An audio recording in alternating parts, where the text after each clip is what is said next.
I, Anastasia Dohe, and the Inter team will tell you. 6 people were injured by strikes from the Russian army over the past day in the Kharkiv region. The enemy mainly targeted 3 districts, Bohodukhiv, Lozova, and Chuhuiv. And now let's ask Ihor Terekov about the situation in Kharkiv itself. The mayor of Kharkiv is live with us.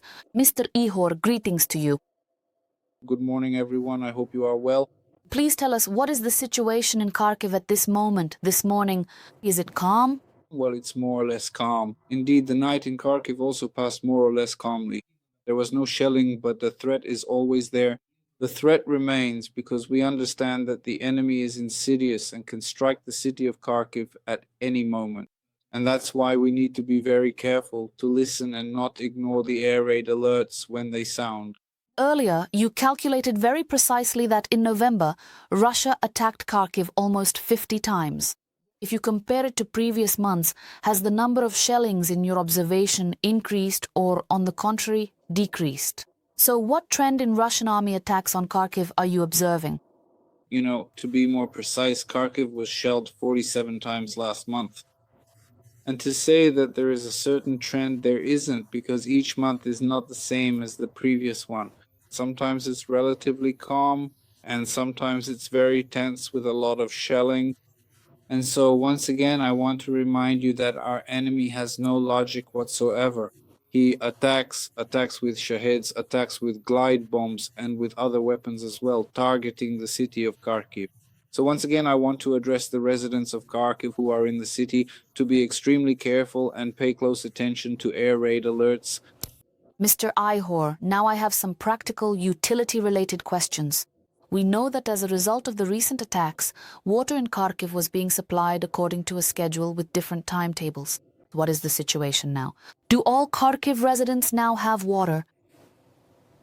I want to say that I am truly very grateful today to the employees of our utility companies. These are Kharkiv Heating Networks, Kharkiv Vodokanal, who have been working around the clock.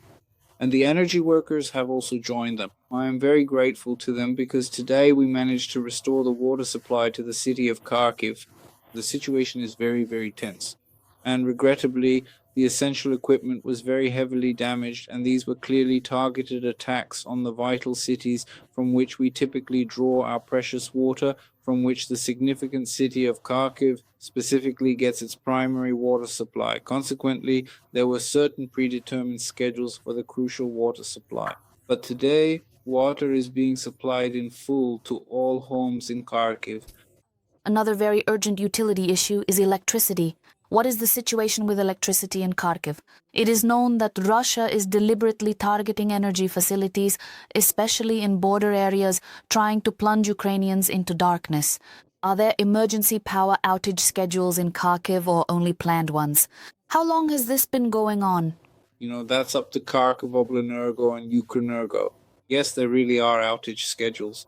In fact, we are no different from the rest of Ukraine. And there are outage schedules.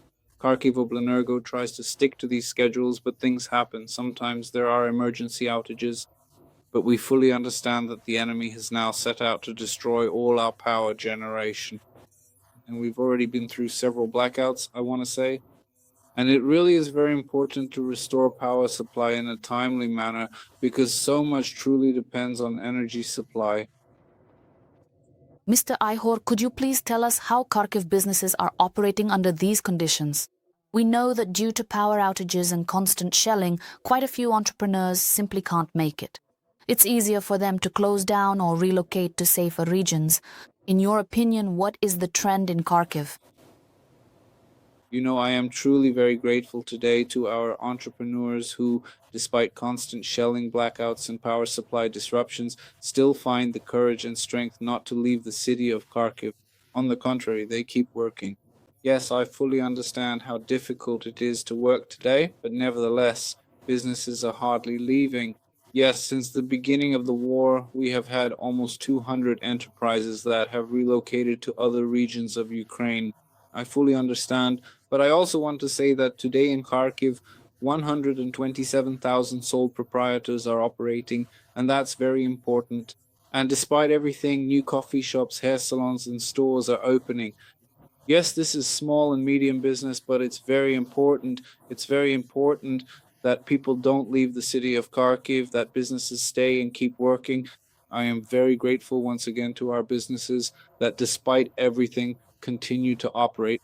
Yes, there are blackouts, generators are being connected, but they keep working. Mr. Ihor, thank you and thanks to all Kharkiv residents for your example of resilience and for how Kharkiv inspires all of Ukraine.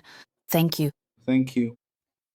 The mayor, Ihor Terekov, told us about life in Kharkiv. The occupiers have carried out more than 600 strikes on the Zaporizhzhia region. As a result of the shelling, houses and local infrastructure in frontline settlements have been damaged. Ina Hohoy will share the details. Our correspondent is now live from Zaporizhzhia. Ina, hello? What information can you share with us, please? Ina Hohoy.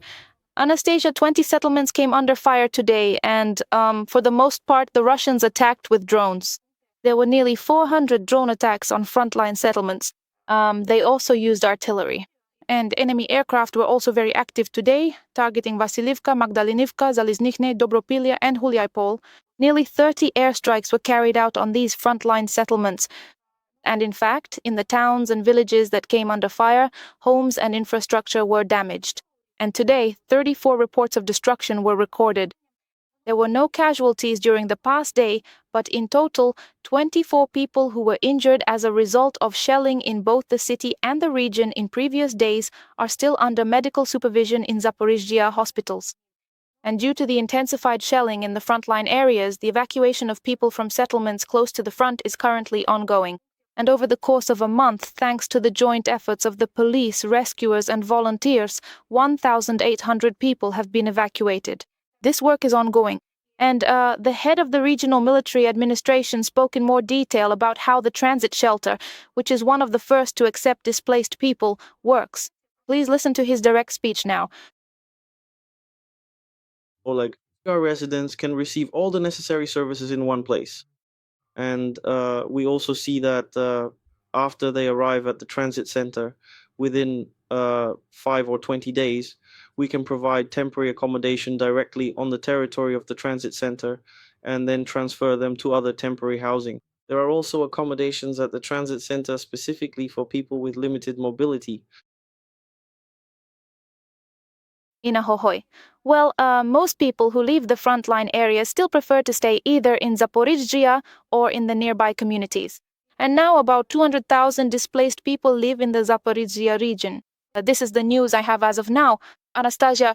Announcer, thank you very much, colleague. Ina Gogoy spoke about the state of affairs in Zaporizhzhia.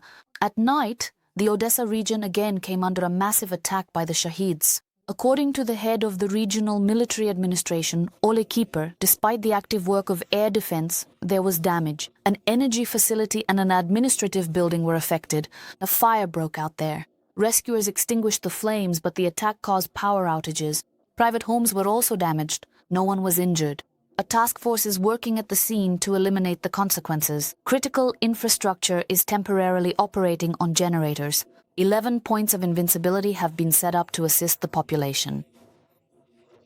In Dnipropetrovsk region, 2 elderly women were injured as a result of a Russian attack. The occupiers continue to attack the region, dropping glide bombs, launching drone strikes, and shelling residential neighborhoods. According to the head of the region, Vladislav Ivanenko, the strikes on the Samarsky district caused fires overnight and damaged infrastructure.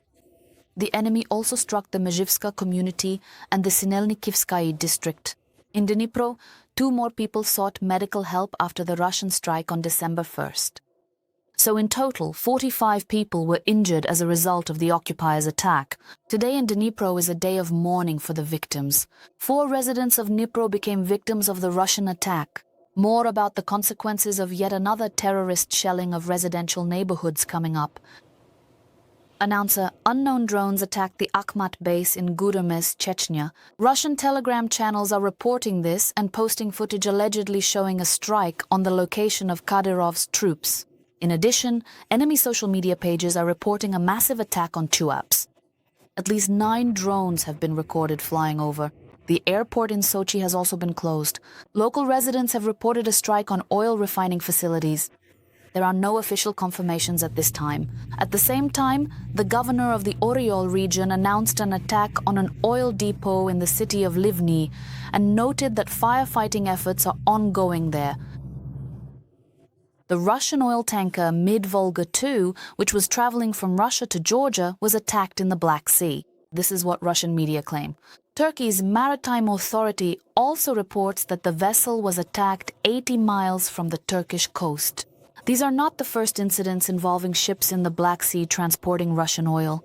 In particular, 2 of them came under attack on November 28th. Strikes on infrastructure that enables the enemy to fund aggression are a completely normal practice in any war. This is how the Ukrainian Navy commented on the SBU sea drone attack on the Novorossiysk terminal. The strike affected Kazakhstan's oil export flows. The country called for a halt to attacks on these facilities. What does this mean for Ukraine's self-defense? This is according to a comment by the agency's spokesperson Dnipropetrovsk. Reducing the substantial military-industrial potential of our formidable enemy, which currently enables them to wage an aggressive and destructive war against the sovereign nation of Ukraine and to effectively support their own numerous troops, is a critically important task for any well-prepared army in any significant war. And we shouldn't forget that the Russians have been striking our port infrastructure for the 4th year in a row now. The number of vessels that have been damaged has long since surpassed 100. Ships have been destroyed, and both Ukrainian and foreign servicemen have been killed. And in fact, it was probably possible to start some diplomatic activity and ask someone for something as early as when the Russians were striking, in particular, ships flying the flags of other countries. And the list of these countries is quite long.